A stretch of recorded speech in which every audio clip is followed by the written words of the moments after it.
94일 밤 이야기 훈민한자 전일야화는 유시민이 말하는 전라도 혐오증입니다. 20% 할인 가격으로 신속하고 간편하게 훈민한자 교재를 구입하는 안내문이 맨 끝에 나옵니다. 훈민한자는 지식 나눔, 머리에 쏙쏙 들어오는 모든 동영상 본 강의가 무료입니다. 1. 전라도 혐오증이라는 편견 만들기. 내가 겪은 대로 말하자면 경상도 사람들의 전라도 혐오감은 전라도 사람을 한 번도 본 적이 없는 어린 시절에서부터 형성된다. 주로 서울에 살거나 살다 온 가족과 친지들에게서 듣는 좋지 못한 이야기 때문이다. 예컨대 아무개 집주인이 전세금을 띠먹었는데 전라도 사람이라 카더만 이라든가, 아무개네 가게 격리 직원이 돈을 빼돌리다가 들켰는데 전라도 어디 여자라 카더라는 식의 구체적인 피해 사례가 화제로 오르면 사실 여부나 그런 못된 짓을 한 바로 그 사람은 중요하지 않고 오직 전라도 사람이라는 것만 부각된다. 그래도 무슨 구체적인 사건을 근거로 말하면 좀 나은 편이다. 너도 나도 맞장구를 치다 보면 전라도 사람은 배신을 잘하기 때문에 아무리 충성하는 것처럼 보여도 조심해야 한다거나, 군부대 철조망이 누구 때문에 생겼나 하는 따위의 일반적이고 추상적인 주의 주장까지 거침없이 튀어나오기 때문이다. 어릴 때부터 이런 이야기를 많이 듣고 자라기 때문에 경상도에는 아무리 입이 심심해도 혜택금은 사지 않는 아이들이 있다. 곧바로 출발하는 광주고속버스에 빈자리가 있는데도 30분씩 기다렸다가 광주고속이 정말 전라도 사람의 회사인지도 모르면서 다른 회사 차를 타는 젊은이도 드물지 않다. 나는 대구에 사는 동안 이런 아이와 젊은이들을 많이 보았다. 나 역시도 예외가 아니어서 대학에 들어갈 때까지는 전라도 사람들이 아무래도 좀 그럴 것이라는 선입견을 가지고 있었다. 한 번도 전라도 사람을 만난 적이 없으면서 편견을 가지기로는 어른들도 마찬가지이다. 88 고속도로가 뚫리기 전 대구와 광주는 서로 왕래가 드문 도시였다. 그래서 전라도 사람에 대한 대구 사람들의 혐오증은 거의 전적으로 서울 등 객지에 나갔다 온 사람들이 주는 정보 때문에 생긴 것이라고 할 수 있다. 이런 현상은 강원, 충청, 경기도 등 다른 지역에서도 다르지 않다. 어떤 사람들은 이것이 매우 한국적인 특수 문제인 것처럼 이야기하지만 나는 그렇게 생각하지 않는다. 이것은 일정한 사회 경제적 환경이 조성되면 어느 나라 어느 시대에나 생기는 현상이라는 말이다. 이 내가 겪어본 전라도 사람들. 나는 대구를 떠난 이후에는 경상도 출신치고는 전라도 사람들 많이 겪어본 편이다. 대학 기숙사 식당 주방 아주머니들에서 봉천동 고개 꼭대기 달동네 자취방 주인 아주머니, 단골로 다니던 봉천 중앙시장 순댓집 아저씨가 그랬고, 신산스러웠던 80년대를 헤쳐나갔던 동지들 중에도 유난히 그 동네 출신이 많았다. 당원들이 거의 100% 전라도 출신이었던 평민당에 들어가 관악을 지구당 신림동 교육부장으로 일한 기간에 사귄 사람들도 많다. 나는 전라도 사람들을 좋아한다. 그들은 내가 겪은 바로는 다른 지방 사람들에 비해 싹싹하고 정이 많으며 기회가 생기면 적극적으로 재미있게 잘 논다. 물론 어느 지방이나 그렇듯 개 중에는 욕심 많은 사람과 나쁜 사람이 있고 너그러운 사람과 좋은 사람도 있다. 특별히 어느 한쪽이 많다는 느낌을 받은 적은 없다. 3. 전라도 푸대접. 그런데 문제는 어느 쪽에 속한 사람이건 하는 일이 되게 험한 직업이라는 사실이다. 예컨대 무슨 부장이라 대의원 등 직함을 가지고 있거나 지구당 사무실에 자주 나타나는 사람들을 보면 공사판 노가다, 포장마차 사장, 중국집 종업원, 복덕방 주인 등이 적지 않고 중고자동차 매매업을 하거나 이른바 마치코바 사장, 약사 또는 제법 번듯한 점포를 가진 상인쯤 되면 성공한 편에 속한다. 물론 가끔은 부동산을 좀 가졌거나 작은 기업체를 경영하는 사람도 없지는 않다. 대학을 나와서 사무직 근로자로 일하거나 의사 등 전문 직업을 가진 사람들은 선거철에 특별당비 모금구자로 후원금을 넣기는 하지만 김대중 당의 지구당 사무실에 나타나는 일이 거의 없다. 빈손을 쥐고 서울에 올라와 남들이 꺼려하는 험한 일을 해서 먹고 살다 보니 특별히 머리가 좋은 경우를 제외하고는 공부를 제대로 시키지 못해 자녀들 역시 생산직이나 하급 사무직 근로자, 음식점 등 서비스업체 종업원으로 일하는 경우가 많다. 87년 대선 당시 김대중과 김영삼의 선거 유세를 다 가본 사람은 누구나 느꼈겠지만 양김의 지지자들은 행색이 판이하게 다르다. 김대중 유세에 나오는 사람들은 잠바를 걸친 사람들이 대부분이고 옷차림뿐만 아니라 얼굴이나 손을 보아도 고생하며 사는 흔적이 역력하다. 반면 김영삼 유세장에는 그가 아직 야당 후보였던 시절에도 말끔하게 넥타이를 매고 바바리를 입은 신사들을 흔히 볼 수 있었다. 전라도 사람들이 업신여김을 받는 이유를 찾으려고 촬영이 남은 지세가 배역의 기운이 있으니 그곳 사람은 중용하지 말라고 한 고려태조 왕건의 훈요십조까지 거슬러 올라갈 필요는 전혀 없다. 전라도 혐오증의 원인은 딱 하나, 전라도 사람들이 가난하다는 것이다. 돈 없고 백 없고 배운 것 없이 객지에 가서 그 사회의 맨 밑바닥 일을 하는 사람들은 그들이 특정 지역 출신이든 특정한 인종 집단이든 멸시를 받게 되어 있다. 미운 오리 새끼. 지금은 어떤지 모르겠지만 70년대와 80년대의 우리나라 텔레비전 연속극에서는 목욕탕 때밀이 작부 깡패 도둑놈 식모 사기꾼 노가다 노점상 등은 거의 예외 없이 전라도 사투리를 했다. 시나리오 작가와 프로듀서가 전라도 사람을 미워해서가 아니라 실제 사회가 그랬기 때문이다. 만약 이런 직업을 가진 등장인물들이 주로 투박한 경상도 사투리를 했다면 그 드라마는 리얼리티가 없다는 핀잔을 들을 수밖에 없을 것이다. 높으신 분들께서 호통을 쳐서 당장 바로잡았을 것이다. 대한민국 사람 둘 가운데 하나가 사는 수도권에서 이런 밑바닥 직업을 거의 다 전라도 사람들이 한다. 그들이 멸시받지 않는다면 오히려 이상한 일이라 해야 할 것이다. 서울에 사는 경상도 사람들이 다른 지역 출신도 마찬가지지만 보는 전라도 사람들은 가난하고 제대로 배우지 못했다. 행색이 초라하고 몇 푼 되지도 않는 돈 가지고 악착같이 다툰다. 대낮에도 술 먹고 다니고 한마디로 말해서 함께 어울리고 싶지 않은 사람들이다. 그래서 고향에 가서 그런 전라도 사람들에 대한 험담을 주저없이 한다. 그러나 그들은 고향에 뿌리박고 사는 전라도 사람들이 어떤지는 전혀 모른다. 뿐만 아니라 서울에서 자기네가 본 전라도 사람들이 왜 그렇게 가난한지를 따져보지도 않는다. 나는 전라도 사람들의 상대적 빈곤이 박정희 시대에 진행된 지역적 불균등 발전의 결과라고 본다. 3. 지역차별 정책. 아시다시피 80년대까지 대한민국의 공장이라는 공장은 거의 모두 수도권과 경남북에 몰려 있었다.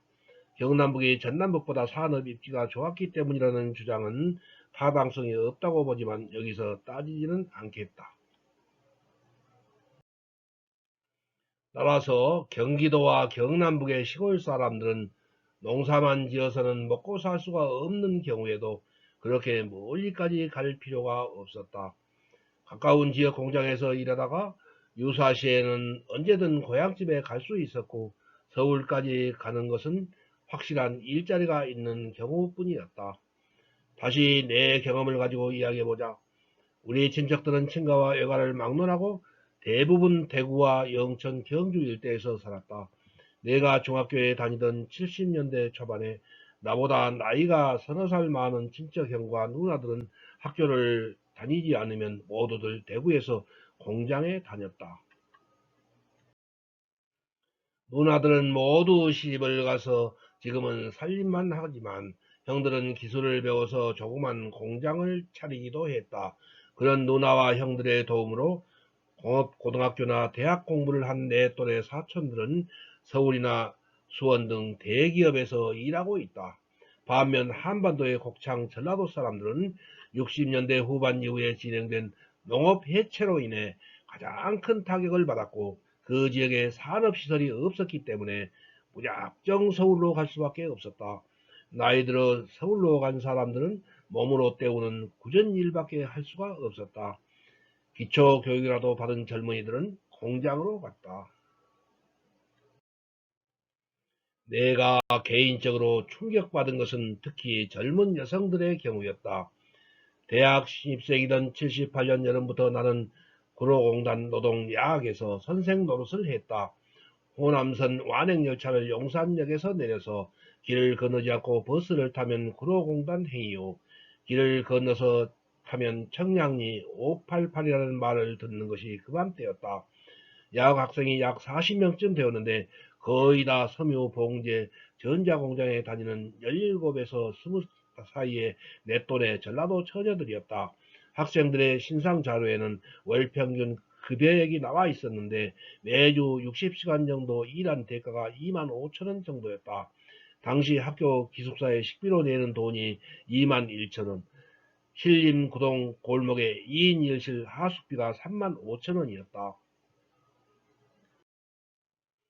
나는 고2짜리 남자아이에게 매주 6시간 영어와 수학을 가르치는 일로 월 6만 원을 버는 참이었다. 야학 학생들의 근로시간과 월급 액수는 나에게 적지 않은 정신적 충격을 안겨주었다.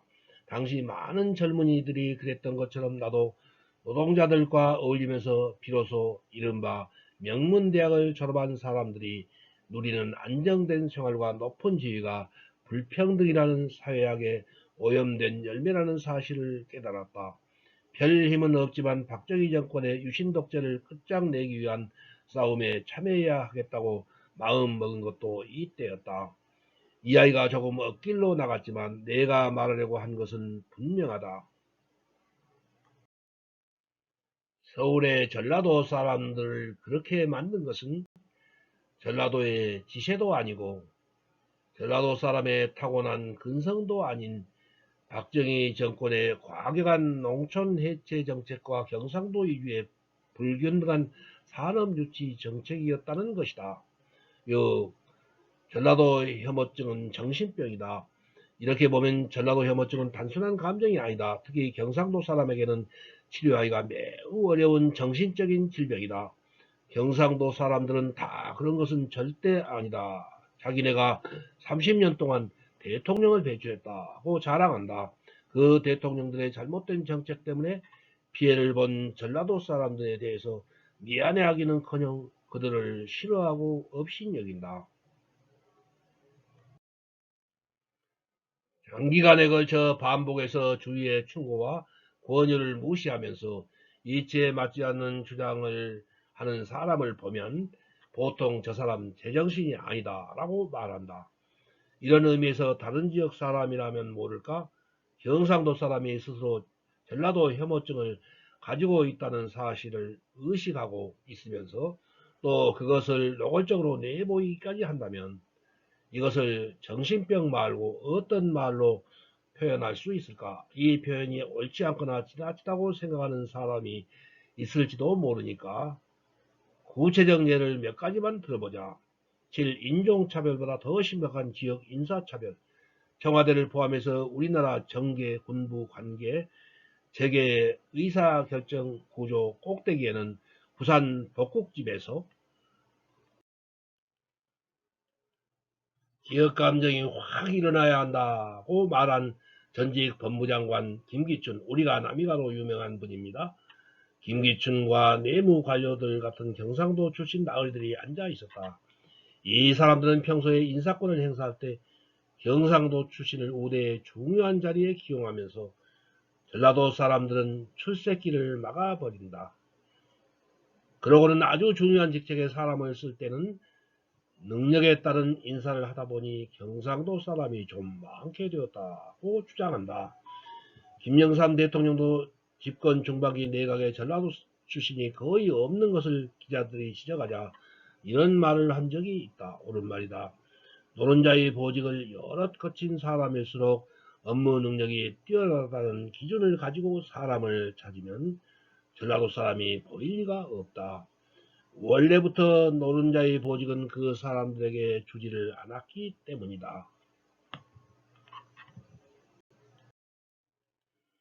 만약 어떤 대학교에서 재단 이사장과 총장이 아무리 능력이 있는 사람이라도 전라도 출신은 교수로 뽑지 않는다는 것을 교수 인사의 원칙으로 삼고 있다면 지금은 달라졌기를 바라지만 몇 년 전까지만 해도 그런 대학이 정말 있었다.